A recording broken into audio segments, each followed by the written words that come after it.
I'm so thankful to be back and playing in front of our fans. I tell you, 17 years in this business and being a lot of places and being at a lot of mid-major programs, this place is so special. There is no place like home, and getting an opportunity to come home and play in front of our fans, and I don't even know how many we had tonight. You get 3,300 to come out and watch us, in a home opener against a Division III team. So that was phenomenal. I think some of our players kind of had that shock factor. They really wanted to make a three so that they could blow the lid off of the AUBC, and they tried super hard. I want to give so much credit and shout out to Washington and Lee. Man, they did a terrific job.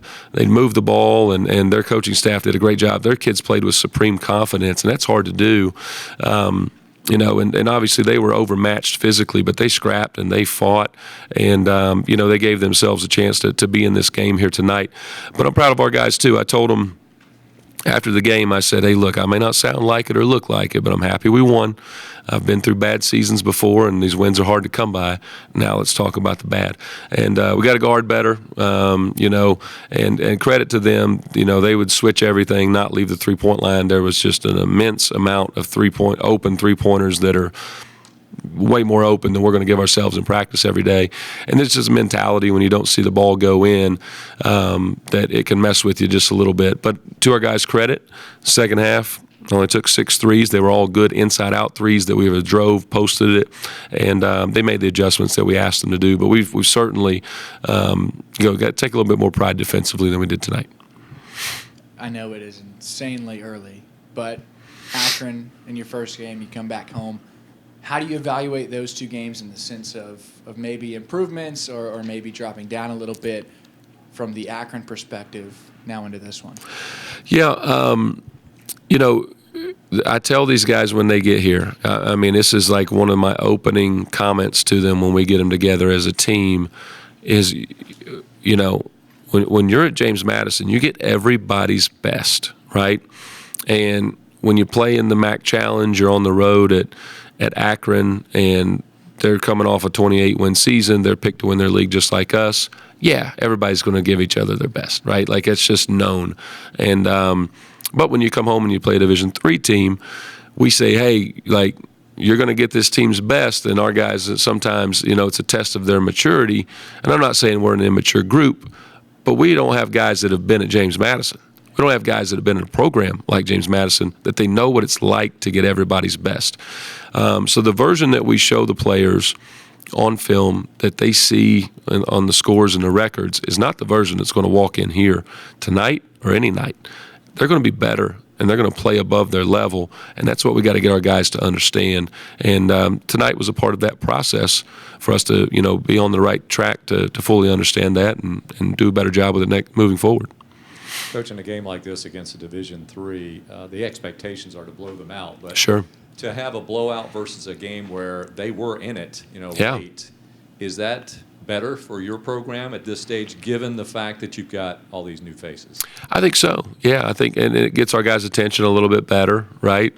I'll just be honest. I tell the guys, and again, I really hope this doesn't come off as disrespectful, but there's always going to be games where I don't judge our performance by the final score, right? Final score at Akron the other night was not indicative of what I thought we did a lot of good stuff, right? Tonight, the final score was not indicative of how poorly we played. And so we've got to understand that.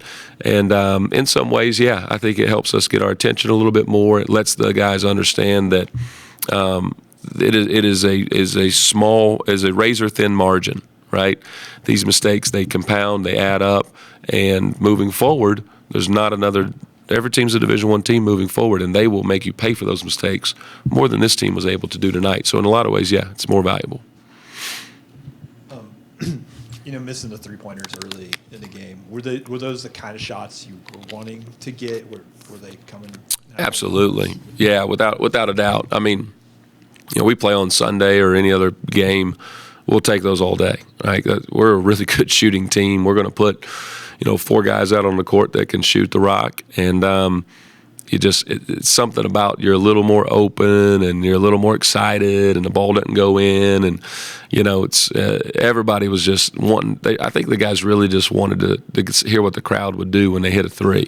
I really truly do. As silly as that sounds, we're dealing with kids here, but yeah, we'll take those shots all day for sure. And anything specifically defensively that you want to see them do better, or was it just kind of the one-on-one matchups? Yeah, a lot of the one-on-one, and that's a lot of what this game was here tonight. I thought from a schematic standpoint, Monday and today, I thought we did a nice job, guarding screens the right way. But it comes down to, I tell our guys all the time, it's a 30-second possession. We got to fight to spend as much of that 30-second possession in a perfect shell position as we can. Sometimes you get out of that because you're in transition, you're guarding the post, you're guarding ball screens, you're guarding off-ball screens, but you got to get back to it. And then we got to take some pride, guarding one-on-one matchups. And to their credit, they made some, tough twos, which is what we really want to force, tough dribble contested twos. But again, to their credit, they had a lot of confidence tonight. When you give teams confidence, they can make tough shots on their terms. So we got to make sure that we don't allow that.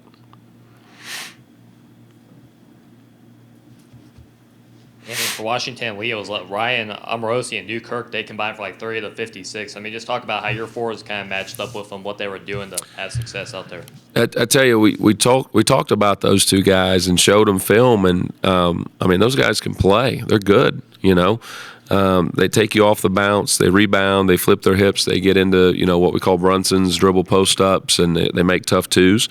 But yeah, those guys can play, and they impacted the game in so many other ways other than just making threes. But the rest of their team thrives off of their ability to kind of penetrate and play off the bounce, and those guys can play. And so we've got to understand that was those guys, this team's best players.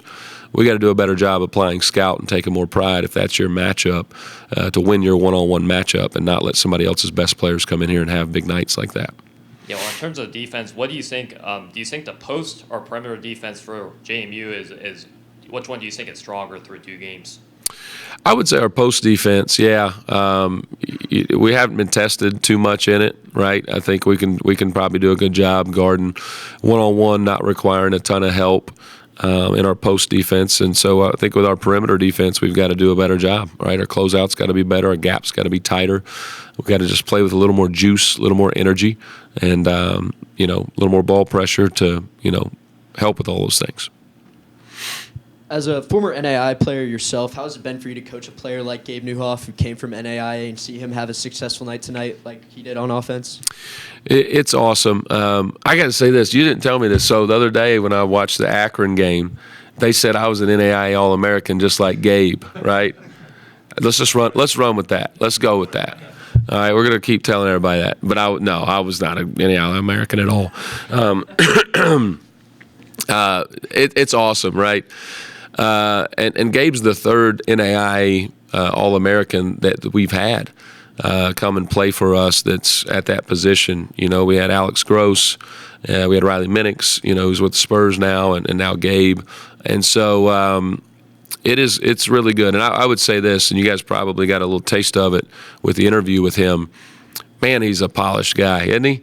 I mean, he could sit up here and do this probably better than me. Let's just call it what it is, Brett. He'd probably do this press conference better than me. But he's so mature. He's so tough. He's so intentional. And so he's going to be a really good player for us this year. But I will say this, because of my experience with NAIA players, it takes a little time, right? Gabe's only played, 3 Division I opponents his whole life. Tonight wasn't one of them. So he's been matched up for the first time in his life against guys that are just as big and strong as him, right? The great thing is he's super skilled. He's incredibly intelligent. He's one of the toughest players that I've ever coached. And so he's going to be able to find ways and learn as the season goes on how to match up with guys who are physically as big as he is, because he's never had to do that before. And that takes a little time, but I'm confident that he's going to have a huge impact for us. You've spoken, Coach, about how one of the strengths of this team is its depth, and you've got 2 games in. You, as a head coach, how is the rotation working for you? Do you feel like you're kind of making your own progress and knowing how and when guys are going to come off the bench? We do, so we sit down and we try to map it out as best you can, right? Obviously foul trouble and things, can dictate that.